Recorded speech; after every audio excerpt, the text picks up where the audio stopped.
Hello, my name is Barbara Smith. I'm 23 and I will be reading for the role of Subway Woman in What a Day to Be Alive.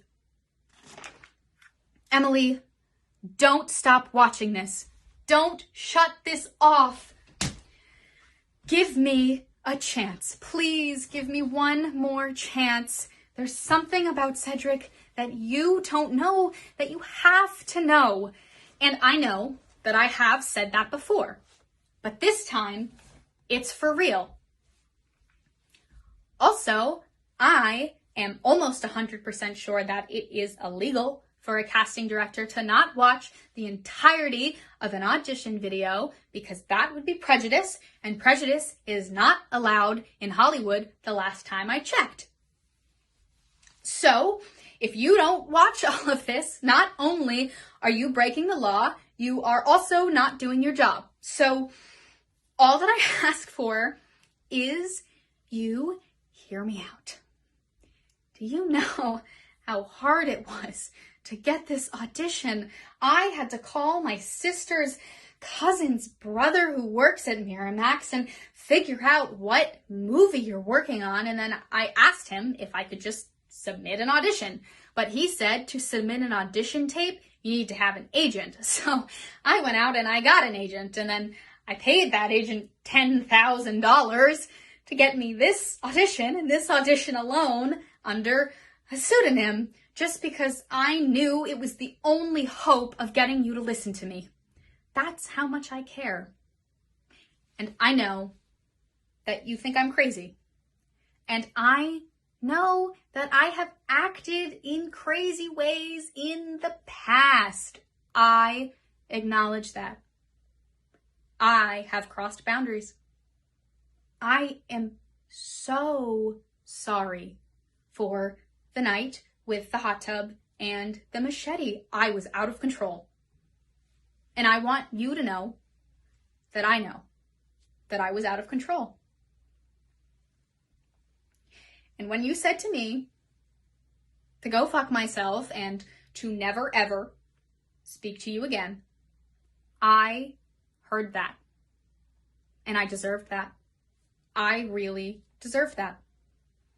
And I know in the past I have come across as jealous and angry, but I just want to say really plainly that I am not jealous and I'm not angry, and I don't care about Cedric anymore, okay? This is not about Cedric, Emily. This is about you.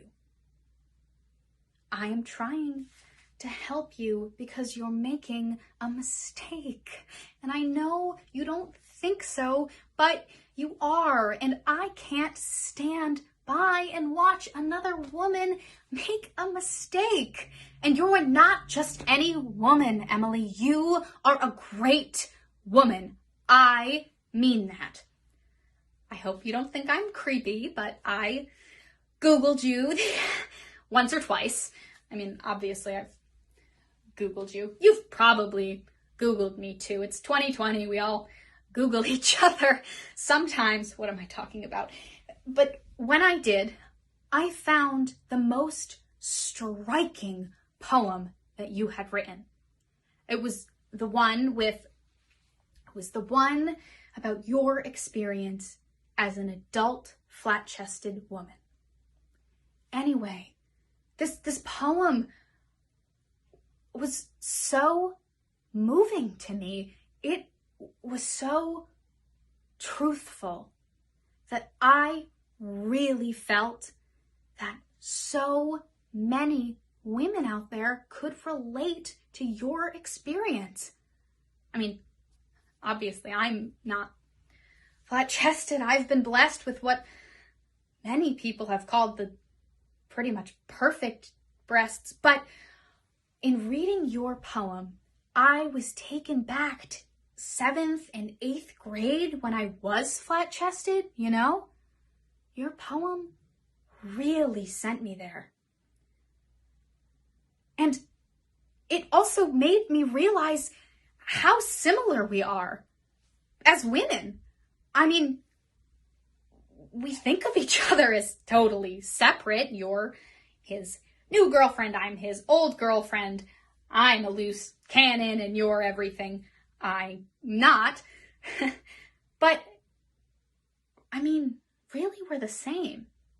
We are two women who have both been in relationships with a dirtbag of a man. And don't turn this off because I called Cedric a dirtbag.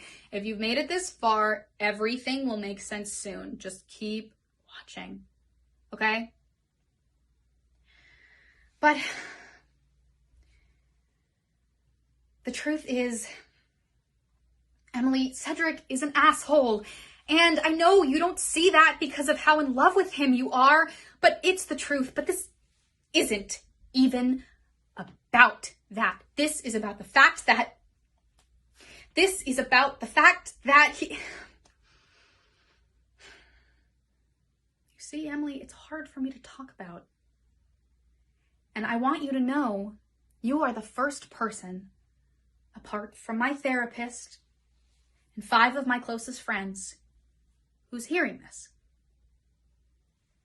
The truth is, Cedric voted for Donald Trump in 2016. Yes. I know it's true. Our sweet, compassionate, immigrant-loving Cedric, or so we thought. I know we didn't tell you. Confront him about it. It's the truth. It's the truth.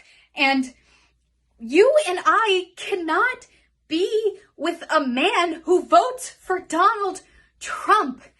You are a feminist. I read your poem. I can tell.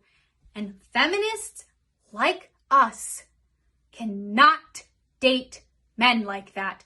Men like that have no respect for women with small breasts. Emily, it's the truth. Men like that are liars. And if you can't trust him to tell you who he voted for and what he believes him, how could you trust him to say that he loves you? You can't, Emily. I can tell you from experience that you can't. You can't trust him. You can't, because he'll leave you hollow and heartbroken and miserable and alone and desperate and pitiful and stupid and worthless and nothing and confused and alone.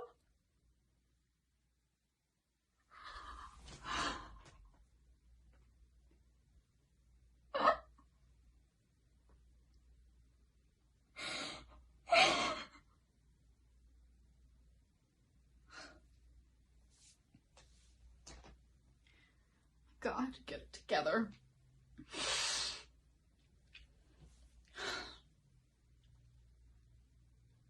You're not jealous. You don't care. You don't have feelings. You can't love him. You can't. You can't love a man who voted for Donald Trump.